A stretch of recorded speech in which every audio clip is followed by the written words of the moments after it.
नहमदुहु व नुसल्ली अला रसूलिहिल करीम अम्मा बाद फ़अऊज़ु बिल्लाहि मिनश शैतानिर रजीम बिस्मिल्लाहिर रहमानिर रहीम।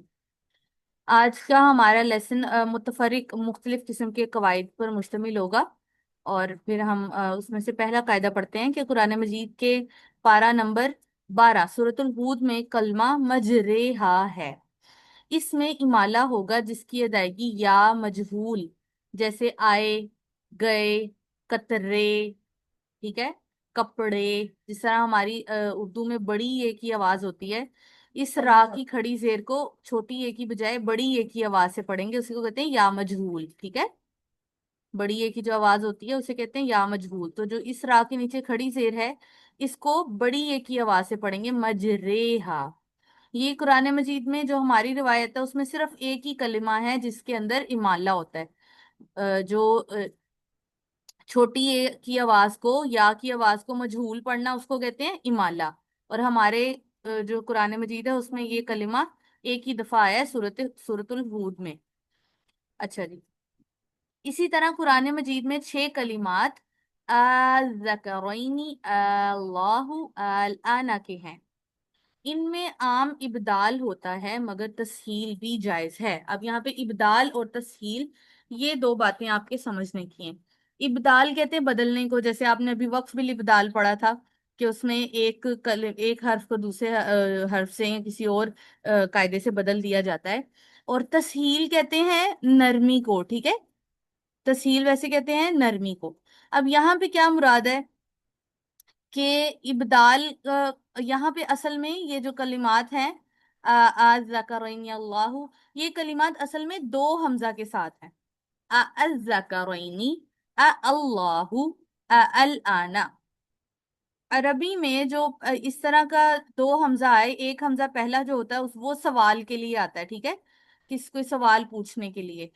तो पहला हमजा इस्तफहाम का है, सवाल पूछने का है, ये तो बदस्तूर कायम रहेगा, वो उस तरह का वैसे ही रहेगा। ठीक है, लेकिन कुरान मजीद में इस तरह नहीं लिखा ना, वो वजाहत कर रहे हैं। दूसरे हमजा में तस्हील और इब्दाल जायज है। मतलब क्या है कि दूसरे हमजा को आप या तो अलिफ से बदल दो। ठीक है, दूसरे हमजा को या तो अलिफ से बदल दिया जाए, वो हो जाएगी, वो जो हो जाएगा इब्दाल। या दूसरे हमजा को अलिफ और हा के दरमियानी आवाज से पढ़ा जाए, वो हो जाएगी तस्हील। ठीक है, आसानी, तस्हील आसानी को भी कहते हैं। तो इसका इससे इन दो कवायद को इब्दाल और तस्हील कहते हैं। ये वो कलिमात हैं जिनमें से कोई एक कायदा, जिनमें तस्हील और इब्दाल में से कोई एक कायदा लगाना जरूरी है। ठीक है, यहाँ पे दोनों में से कोई एक कायदा लगाना जरूरी है। तो तस्हील की अदायगी में हमजा को हमजा और अलिफ के दरमियान पढ़ा जाएगा, मगर इब्दाल औला है। इब्दाल करना आसान भी है। ठीक है, आपके लिए अज़्ज़करैनी पढ़ना आसान है। अब तस्हील कैसे होती है? पहला हमजा को क्लियर उसके मखरज से पढ़ना है आ। ठीक है, दूसरा हमजा आ, जिसमें ना हमजा की आवाज हो ना अलिफ की आवाज, वो हा की आवाज हो, दरमियानी आवाज हो कोई। ठीक है, अज़्ज़करैनी अज़्ज़करैनी अल्लाहु अल आना। इस तरह ये जो दरमियानी आवाज है तो इसको कहते हैं तस्हील। ठीक है, जब आप रवानी से पढ़ोगे तो अज़्ज़करैनी अल्लाहु अल आना, पहले हमजा की आवाज क्लियर और दूसरे हमजा की दरमियानी आवाज जो कि अलिफ और हमजा के दरमियान में हो। ठीक है, मैंने पहले हा बोल दिया था, वो गलत था, अलिफ और हमजा के दरमियान में। और अगर आप उसका इब्दाल करते हो तो ये अलिफ मद्दा बन जाएगा। जब दूसरे हमजा को आप साकिन कर अलिफ से बदल दोगे तो यहाँ पे अलिफ मद्दा पैदा होगा, जबर और साथ अलिफ। और उसके आगे मुशद्दद हर्फ आ रहा है। तो आपने ये मद की डेफिनेशन में पढ़ी है ना, हरूफ मद्दा के बाद मुशद्दद हर्फ आता है तो मद होती है तूल के साथ। तो फिर क्या हो जाएगा? अज़्ज़करैनी अल्लाहु अल आना। ठीक है, तो इब्दाल क्योंकि इसमें आसान भी है और औला भी है, तो इब्दाल पढ़ना जो है वो ज्यादा बेहतर है इसमें। इब्दाल में मद होगी और तस्हील में मद नहीं होगी, क्योंकि इब्दाल में तो मद का सबब पैदा हो रहा है ना, रुफे मद्दा आ रहा है, उसके बाद मद का सबब आ रहा है। लेकिन क्योंकि इस तस्हील में दूसरे हमजा की हम हरकत को पढ़ तो रहे हैं, हरकत तो मौजूद है, इसलिए वहां पे मद नहीं हो सकती। आपको इसके बारे में मैं वीडियो भी सेंड करूंगी, आपने उसको देखना है राइट आफ्टर द लेक्चर। ठीक है, किसी बच्चे ने ये नहीं करना कि वो लेक्चर आगे गुजर जाए और अभी तक उन्होंने पीछे वाला क्लियर ही ना किया हो। आपने राइट आफ्टर द लेक्चर इस वीडियो को देखना है, अपने सवालात क्लियर करने हैं अगले लेक्चर में। सूरत हामीम सजदा पारा नंबर 24 के आखिर में एक कलिमा आजमीयुन इस तरह लिखा हुआ है। तो रवायत हफ्स में इस कलमा के दूसरे हमजा की तस्हील नरमी वाजिब है। जैसे ला तमनुना, एक आपने कलिमा पढ़ा जिसमें ये रोम और इशमाम में से कुछ एक करना लाजमी है। ये एक कलिमा ऐसा है जिसमें तस्हील करना लाजमी है। ऊपर वाले जो आपके पास ऑप्शन थे, ये सारे दो दो दफा आए हैं। ठीक है, आज आज ज़करईनी कुरान मजीद में दो दफा आया है, अल्लाहु दो दफा आया है, आल आना दो दफा आया है, इसलिए इन्होंने यहाँ पे 6 कलमात लिखे हुए हैं।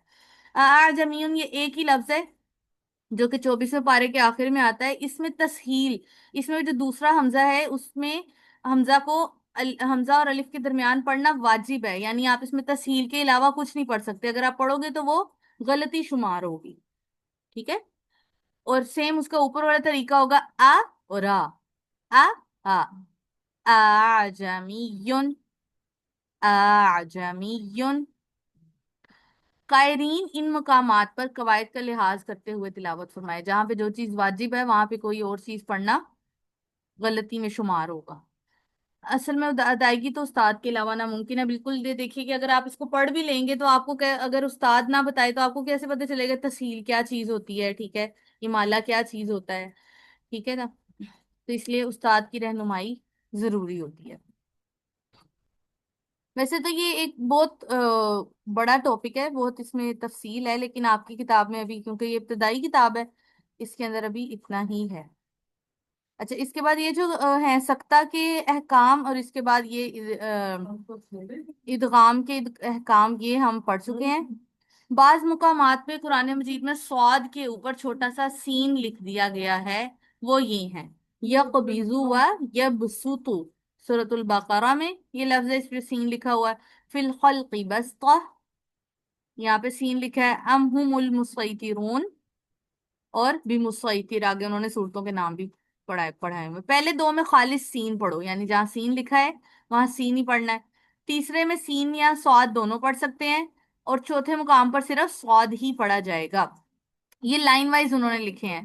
कुरान मजीद में पहले सबसे जो इन चारों में से पहला हर्फ यही आता है, फिर दूसरे में ये आता है, तीसरा, ये लाइन वाइज लिखे हुए हैं उन्होंने। ठीक है, तो जो तीसरी जगह पे आए, पहले दो में आप दोनों में से कुछ सिर्फ सीन ही पढ़ेंगे, तीसरे में कुछ भी पढ़ सकते हैं, और चौथे में सिर्फ स्वाद ही पढ़ना है। यानी पहला कैसे पढ़ा जाएगा, यक़बिलु व यबसुतु, मोटा नहीं किया जाएगा, सीन की आवाज पड़ी जाएगी। फिल खल्qi बस्ता, इधर भी मोटा नहीं किया जाएगा, सीन की आवाज पड़ी जाएगी। यहाँ पे दोनों जायज है, आप अम हुमुल मुसैतिरून सीन की आवाज से, या अम हुमुल मुसैतिरून स्वाद की आवाज से, दोनों पढ़ सकते हैं। और इसमें जो लास्ट वाला है इसमें सिर्फ स्वाद ही पढ़ना है, भी मुसैतिर, भी मुसैतिर। अच्छा जी, वक्फ रस्मुल खत के ताबे होता है। रस्मुल खत क्या होता है, जिस तरह से कुरान मजीद लिखा हुआ है उसको कहते हैं रस्मुल खत। ठीक है, अगर किसी जगह अलिफ लिखा हुआ है, ठीक है, तो आप उसको अलिफ ही कंसीडर करके वक्फ करोगे। इसी तरह अगर कहीं पे जैसे यहाँ पे नून लिखा है तो उसको नून ही कंसीडर करके वक्फ करोगे। इसको कहते हैं कि जिस तरह लिखा होता है ना उसे कहते हैं कुरान का रस्मुल खत। तो वक्फ रस्मुल खत के ताबे होता है कि जिस तरीके से कोई हर्फ लिखा होता है, जो हरकत उस पर पड़ी होती है, हम उसके मुताबिक ही वक्फ करते हैं। अब यहाँ पे वो कुछ एक्सेप्शंस बताएंगे जिन पे के रूल लागू नहीं होता।